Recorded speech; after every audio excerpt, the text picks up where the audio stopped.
자, 이제 3장 본격적으로 재무 비율들을 보도록 하겠습니다. 재무 상태표 분석이고요. 첫 번째 유동성 분석부터 볼게요. 자, 유동성이라는 말 자체가 현금화라고 생각하시면 됩니다. 내가 현금화할 수 있냐? 그러면은 유동성이 좋은 거고요. 현금화하기 좀 어렵다. 현금화 하려고 하는데 좀 디스카운트 돼서 현금화가 되더라. 100짜리 물건이 있는데 당장 현금화 하려니까 80만 달래요. 그러면 이 현금화, 유동성이 조금 떨어진다라고 보는 거죠. 그래서 유동성이 좋냐 나쁘냐 이런 것들을 현금화할 수 있는 정도 이걸로 우리가 파악할 수 있습니다. 이 유동성 비율은요. 그래서 현금이 많으면 단기 채무, 내가 빨리 갚아야 되는 채무들 있죠. 1년 이내로 갚아야 되는 채무입니다. 유동부채라고 보시면 돼요. 1년 이내로 갚아야 되는 채무의 지급 능력을 측정하기 위한 비율을 의미합니다. 첫 번째 비율부터 볼까요? 유동비율. 유동자산 나누기 유동부채입니다. 유동자산 나누기 유동부채. 그 다음에 100을 곱하면 퍼센테이지로 우리가 나타낼 수 있겠죠. 단기 채무의 유동부채를 갚을 수 있는 능력을 현금화가 용이한 유동자산으로 측정하는 겁니다. 유동자산이 1년 이내에 현금화할 수 있는 돈이잖아요. 1년 이내에 현금화할 수 있는 자산이잖아요. 그래서 유동자산으로 측정하고요. 이 유동성 부족은 기업의 부도로 이어질 수 있으니 충분한 유동성 확보가 필요합니다. 근데 아까 제가 말씀드렸죠. 너무 유동성 비율이, 유동 비율이 너무 높으면 또 수익성에는 안 좋다.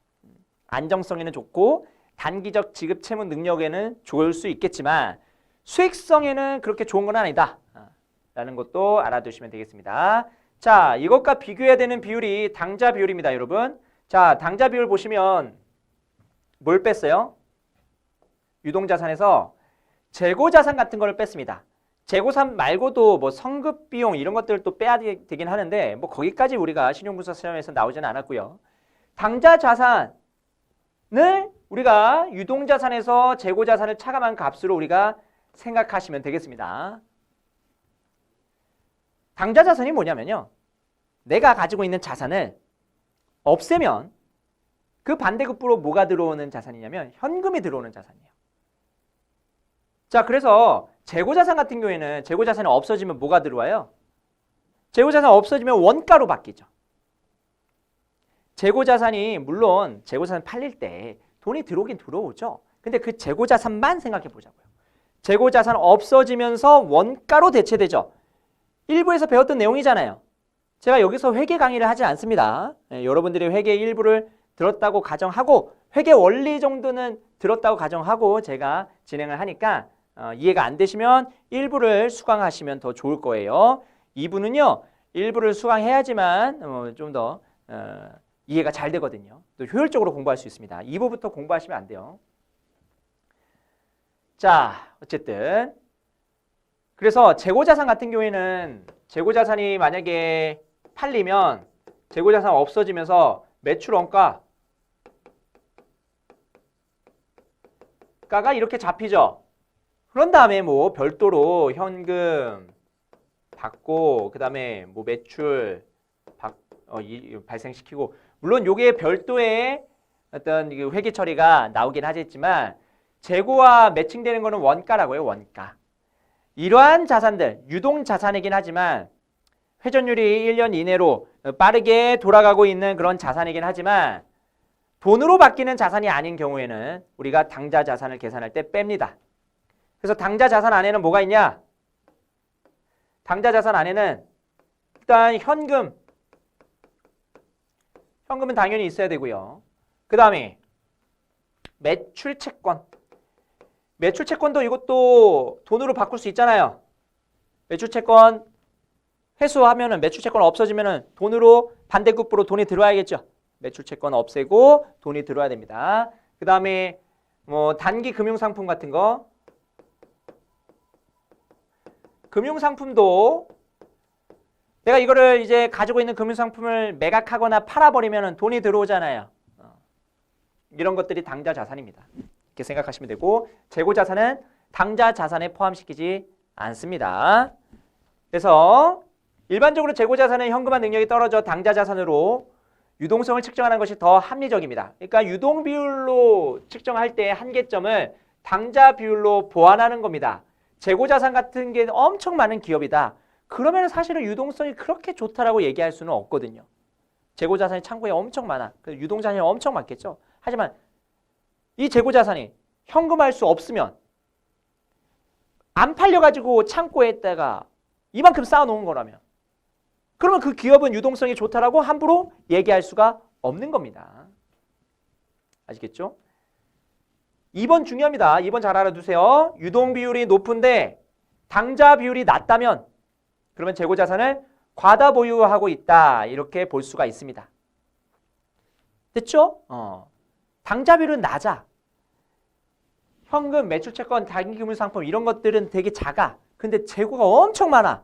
그러면 당좌 비율은 얘가 없으니까 별로 없으니까 당좌 비율은 작겠지만 재고자산이 엄청 많으면 유동자산 안에는 재고자산이 포함되어 있으니까 유동 비율은 높게 측정될 수 있고 우리가 잘못 오인할 수가 있죠. 유동 비율만 보고 우리가 의사결정하게 되면은 그 유동 비율 높네. 아, 저 기업 유동성 되게 좋네. 안정성 있네. 이렇게 생각할 수 있겠지만 근데 재고자산이 너무 많은 기업은 이 재고자산이 팔릴지 안 팔릴지 그걸 모른다고요. 그럴 때는 당좌 비율로 우리가 유동성을 측정하는 것이 더 좋을 수 있겠다. 재고자산이 많은 기업은 당좌 비율로 유동성을 측정하는 것이 좋을 수 있겠다는 거예요.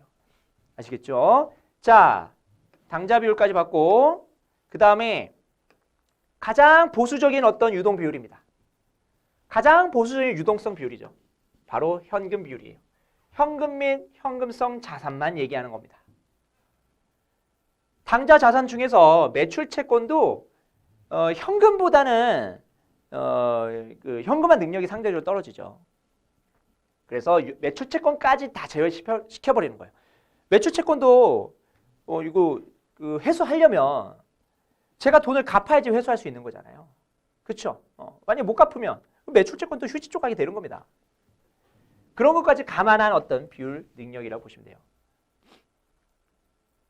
그런 것까지 감안한 비율입니다. 현금화 능력이 상대적으로 떨어지므로 현금 및 현금성 자산으로만 유동부채를 충당한다고 보는 비율이고요. 가장 직접적이고 보수적이다. 이거 잘 알아두시면 되겠습니다. 현금 비율이 가장 직접적이고 보수적인 비율이다.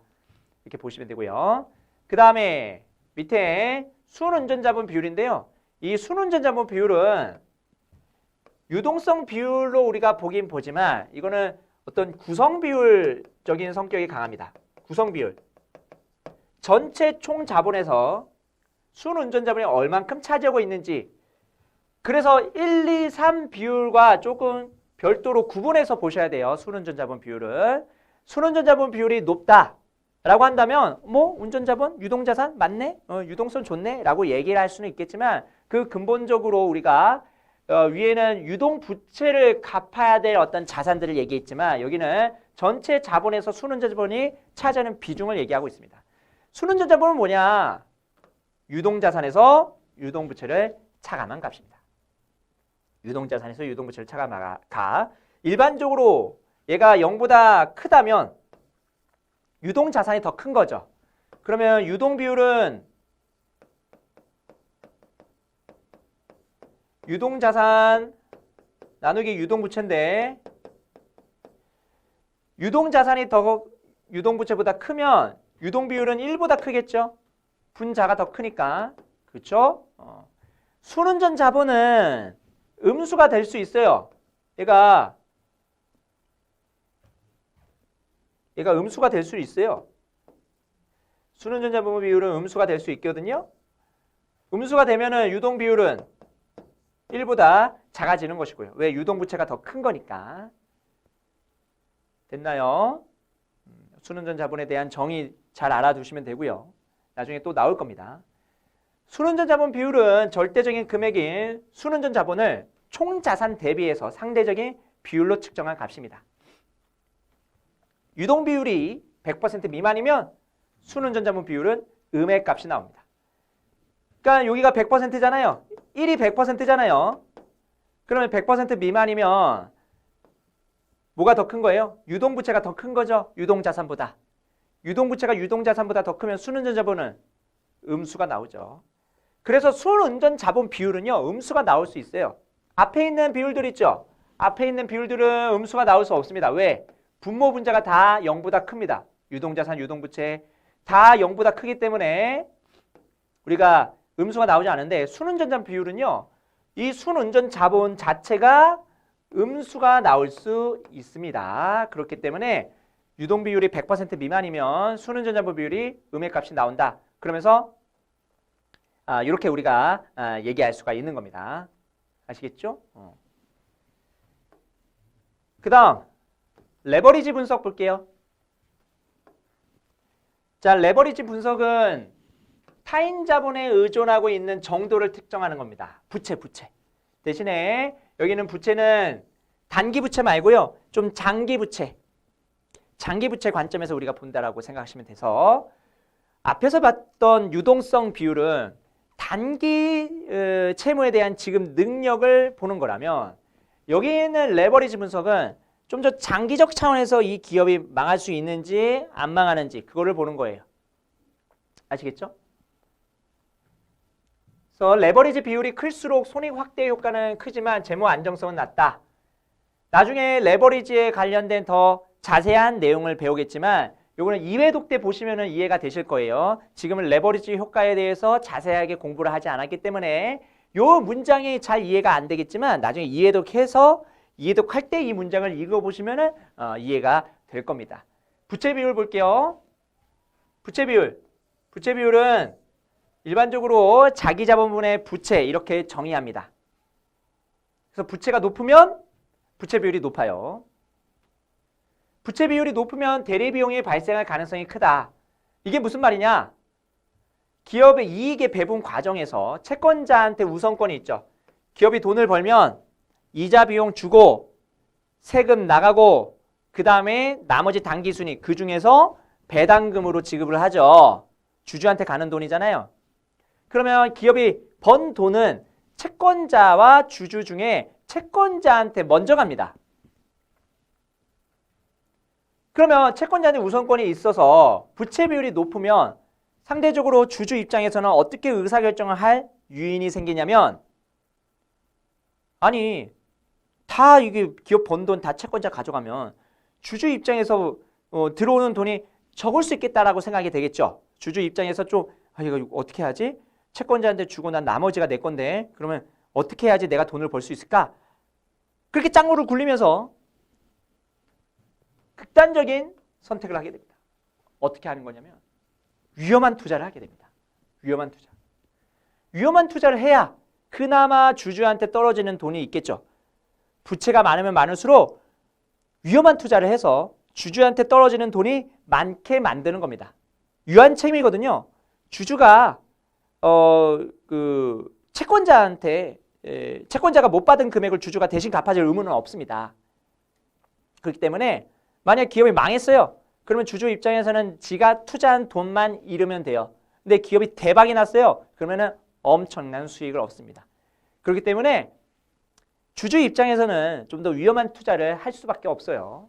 그런 가능성이 존재한다. 그래서 대리비용까지 같이 조금 엮어서 이해하시면 좋을 것 같고요. 그 다음에 자기자본 비율 볼게요. 자기자본 비율은 이거는 구성 비율입니다. 이거는 구성 비율.